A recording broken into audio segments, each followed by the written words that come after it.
This is WLOX News Now at 6. Your news starts right now. A disturbing discovery leads to a homicide investigation in Jackson County. A deputy found a man dead this morning in the middle of a dirt road near the intersection of North Street and Cook Street. Just moments ago, the Sheriff's Department sent us this picture of the victim's vehicle. It was purchased just yesterday and was last seen at 4 a.m. in Biloxi and hasn't been seen since. Janelle Ford has new information on this murder mystery. Residents who live near the dirt road that connects Cook Street and Davis Street in the St. Andrews area are a bit shaken up. I told my husband a couple years ago, with all the stuff that goes on here in the middle of the night, I said, you know, I hope to God someday they don't find a body back here. That became a reality this morning. One of our patrol officers working the area of St. Andrews this morning, patrolling off the end of Cook Street down here, discovered what appeared to be a body of a young African-American male. That man has yet to be identified. Sheriff Mike Azell describes him as being 25 to 35 years old and wearing a plaid shirt and dark denim-like shorts. The cause of death has yet to be released. It appears to be the results of a homicide. The day analyzing the crime scene, neighbors say during the day it's pretty quiet on that back road. It's really dark, and I've always known it to be quiet back there. But at night, things switch up. It's a common occurrence out here at 3, 4 o'clock in the morning. They come back here and they party. And I usually walk out in the backyard and I just listen, make sure everything's okay and nothing like this is going on. Now they'd like some answers. You know, did it happen there? Was it brought there? You know, really just what happened, why that it would happen, and they would pick way out here to come to do that. In Jackson County, Janelle Fort, WLOX News Now.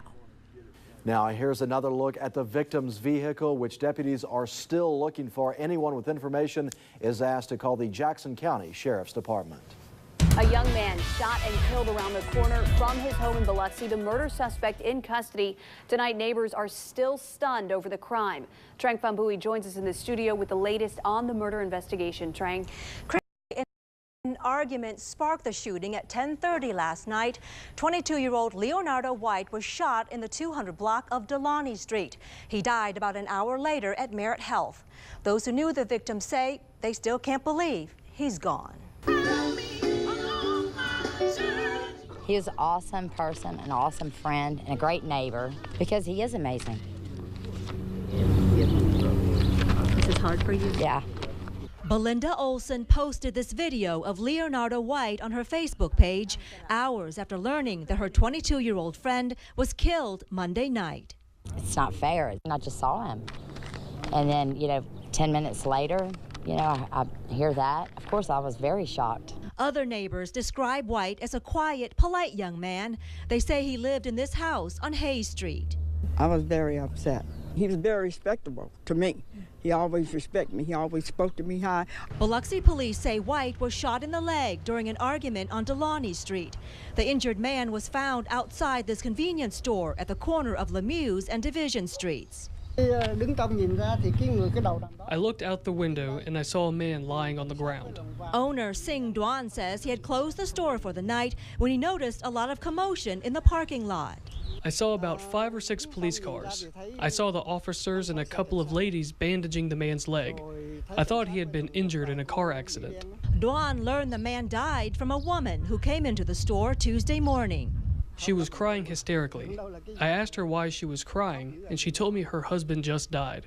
Her husband came in every day to buy drinks and other things. Police say the suspect, 27-year-old Jesse King of Biloxi, turned himself in. He's now charged with White's murder. He loved his nieces and nephews. He did not have any kids, and he was great with children. How do you feel when you watch this video again? Oh my God, it breaks my heart. Jesse Marcarius King is being held in the Harrison County Jail tonight with no bond because he was out on bond on a felony drug charge from last year. Hugh?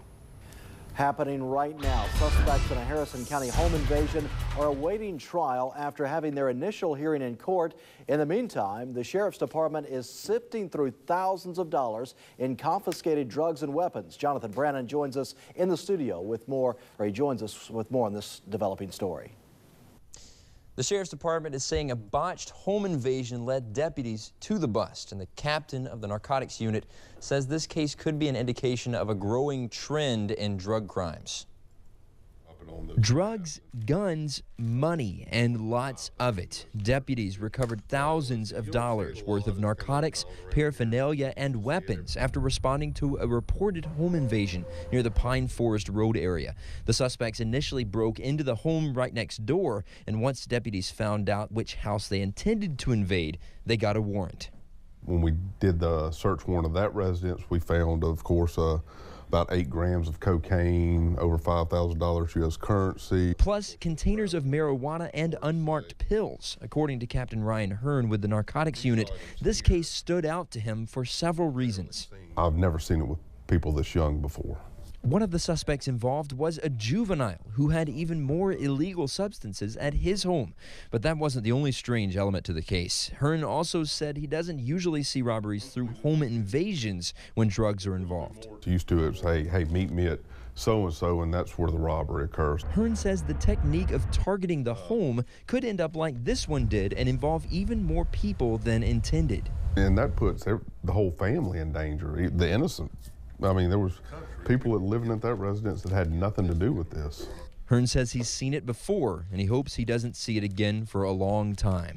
It's rare. It's not new. It happens, but I hope it stays rare. He hopes criminals will see this case as a lesson that you will, but he also has a message for the public. If you know about something that's going on, we need to know. Captain Hearn says even if you think the info you have is not important, report it. He says what may not be important to you could be what solves a case or prevents a crime from even happening. Now, the 3 suspects in this case had their initial hearing in court this morning. Jonathan, thank you. Funtime USA developers are moving forward tonight with a new set of plans to bring an amusement park to the coast. Following a setback during today's Gulfport City Council meeting, as an attorney for the landowners of the property on Highway 90 and Cowan Road withdrew their request for rezoning the area. Residents near the site had expressed concerns over the noise that could come from the park. Co-owner of the development, Rami Simpson, tells us she was surprised by today's action, but despite the setback, it's not stopping her work on the project. Actually, we have plan B, C, D, E, F, G. So we are moving forward. We're going to go meet right now with some people, and we're going to be moving forward with plans. It's just a surprise to everyone. And Romy Simpson tells me she plans to release how the amusement park will move forward in the next several days. Now, WLOX First Alert Weather. Good evening, South Mississippi. It has been a beautiful day. Lots of sunshine, clear skies, in the shade, a little bit cool. Currently 62 in Gulfport, 68 in Hattiesburg, and that is below our average for this time of year. We've got a game going on at MGM Park. That time, 7:05, so in about an hour, Southern Miss will take on Tulane, and of course, we have to say SMTTT. First pitch, though, mostly clear, pleasant, about 60 degrees. Sun will set at 3 minutes after first pitch, which will be at 7:08. Here's a look at what's going on with that WLOX First Alert radar. We're not seeing any rain. Any of what we're seeing, we're thinking is more than likely a prescribed burn. We're also not dealing with much at all in the way of clouds. That's why we don't think that it's clouds, and it's certainly not rain. That, though, will be starting to move into the area as early as tomorrow morning. We'll see an increase of clouds through the overnight hours, and then we will see a very isolated chance for some light showers through the day tomorrow. Notice, though, through 6 a.m., still not seeing much at all in the way of rain chances. Temperatures falling into the mid-50s. Coming up, we will take a closer look at when we'll see our next round of rain, and we'll let you know about that Easter forecast. ISIS is claiming responsibility for a series of attacks that killed dozens in Belgium. After the break, what Mississippi lawmakers are saying about these latest terrorist attacks, and it's a disease killing tens of thousands of people every year. In tonight's Health Watch, what you can do to prevent colon cancer.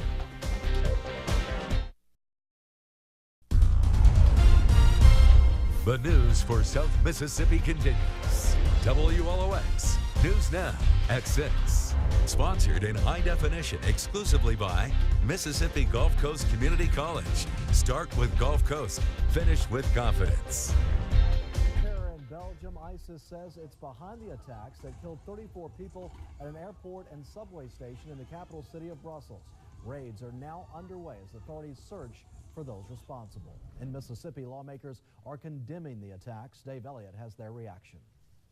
Cowardly, savage, heartbreaking. Those are just a few of the words Mississippi lawmakers are using to describe today's terrorist attacks in Brussels.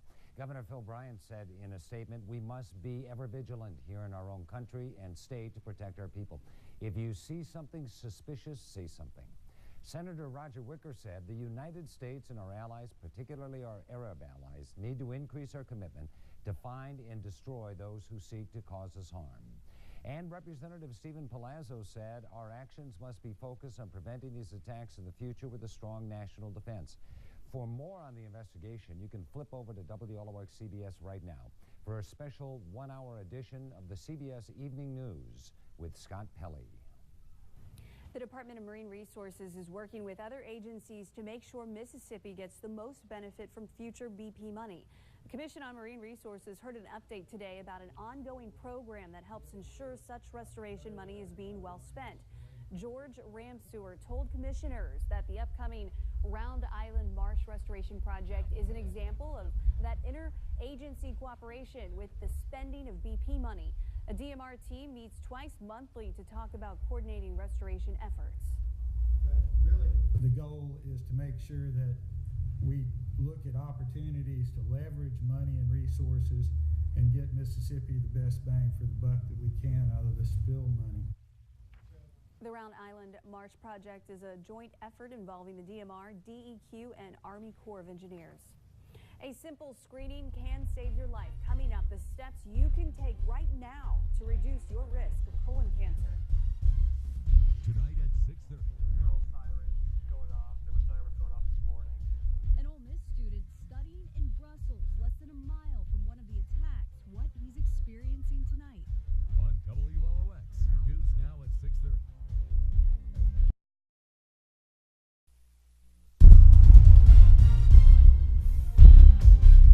March is Colon Cancer Awareness Month, a perfect time to remind people about the importance of life-saving screenings. Karen Abernathy has more on tonight.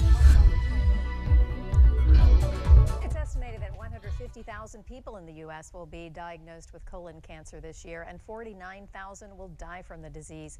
But regular screenings can go a long way toward preventing the cancer from ever developing in the first place. Here at the Digestive Health Center in Ocean Springs, employees are spreading the word about Colon Cancer Awareness Month with a humorous touch. But the message is serious. Doctors want more people to get regular screenings. Over 50% of the people who should be screened above the age of 50 have been screened. Our goal for the state, through our state medical associations, is at least 70%. Ideally, we'd like to have 100% though. Gastroenterologist Dr. John McKee says that's because screening with colonoscopies saves lives, often detecting potentially dangerous polyps that over time may turn into cancer. And we know that if we take the polyps out, we can really reduce the likelihood of ever having cancer. 74-year-old Marie Anglin of Van Cleve learned the hard way just how important it is to have colonoscopy screenings. Doctors located a cancerous tumor during a colonoscopy 13 years ago. Surgery saved her life.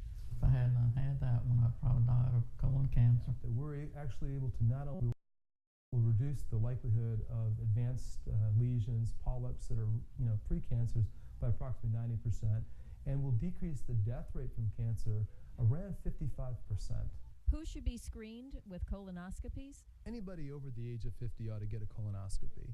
If there are polyps or cancer in the family, specifically colorectal cancer, we start at age 40. There's also a new and improved stool test called Cologuard that Dr. McKee says has a high rate of detection. Cologuard actually looks for blood using that immunochemical test, but genetic mutations which tell us that cancer is present. It's 92% sensitive for cancers of the colon. Talk to your doctor about the best screening option for you. And as far as prevention, Dr. McKee says many people can reduce the risk of colon cancer further by eating healthier diets.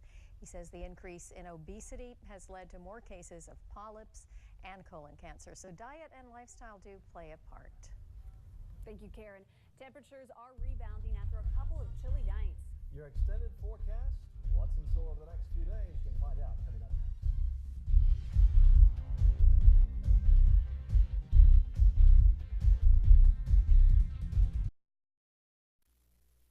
Now, WLOX First Alert Weather with Chief Meteorologist Carrie Duncan. Mississippi, it really is a nice night. Temperatures right around 60 degrees. Definitely cold this morning, but not as cold as what we saw yesterday morning. MGCCC, the cold spot at 32 degrees. Navigator Credit Union in Pascagoula, 43 this morning. And Hollywood Casino Bay St. Louis, 40 degrees earlier this morning. Check out this view from Beauview Condominiums. That sun will set at 7:08. Hancock Banking, Gulfport, and our IP Casino Resort and Spa Tower Cam looking good. Notice seeing just a few clouds overhead.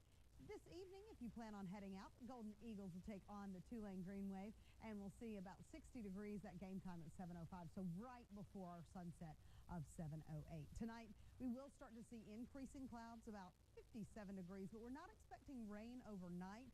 As we head into the day tomorrow, that's when we're going to see our highest chance for some showers, but it is going to be a pretty light and pretty isolated, only a 20% chance tomorrow. First alert radar not picking up any rain, and we're really not seeing much at all in the way of cloud cover. Just starting to see a few clouds streaming in. Notice more cloud cover back to the west, and then even more cloud cover moving in across parts of Oklahoma and Texas. High pressure has shifted off to our east, and if you were with us yesterday, it was back to our west. That's when we had that northerly flow. Well, it shifted east, and now we're getting that southerly flow. That's going to be pumping in more moisture in the form of cloud cover first, then humidity, and then we will start to see that chance for some showers. Take a look at our futurecast, and you'll notice just again some very light showers through the day on Wednesday.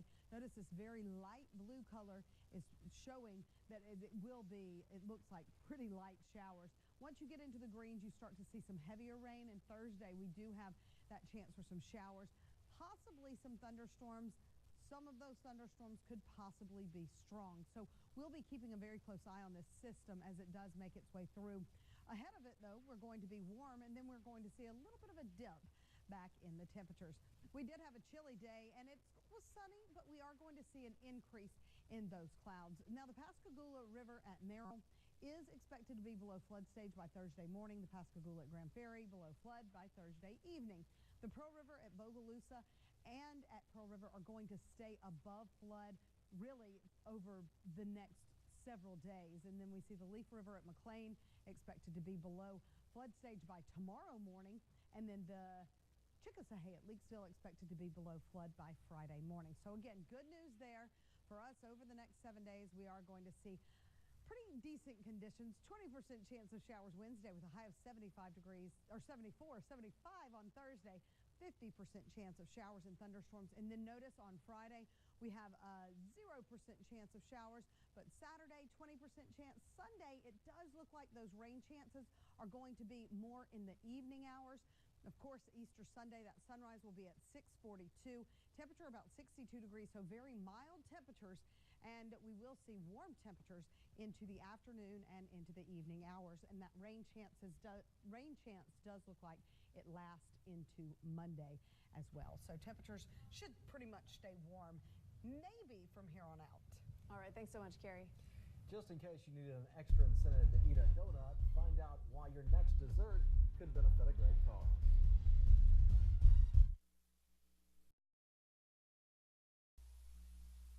Tonight at 10. We've had several here that are major. FEMA and MEMA assessing the damage after floodwaters swept through Pearl River County, and those cleaning up the area hoping for a disaster declaration. Tonight at 10. Tonight, a special charity drive is underway that comes from the heart. The 5th annual Sophia Moeller Toy Drive is entering its final week at the Tato Nut Shop in downtown Ocean Springs. Sophia, the 10-year-old daughter of David and Teresa Moeller, died of childhood cancer in 2010. Before that, she and her parents stayed at the Ronald McDonald House in Houston while she underwent treatment. The Moellers want to give back to that facility as much as possible. Anyone who donates a toy valued at $10 or makes a $10 donation will be entered into a special drawing at Tato Nut. The toys that we're collecting in honor of Sophia, our daughter, will be used for birthday parties and Christmas or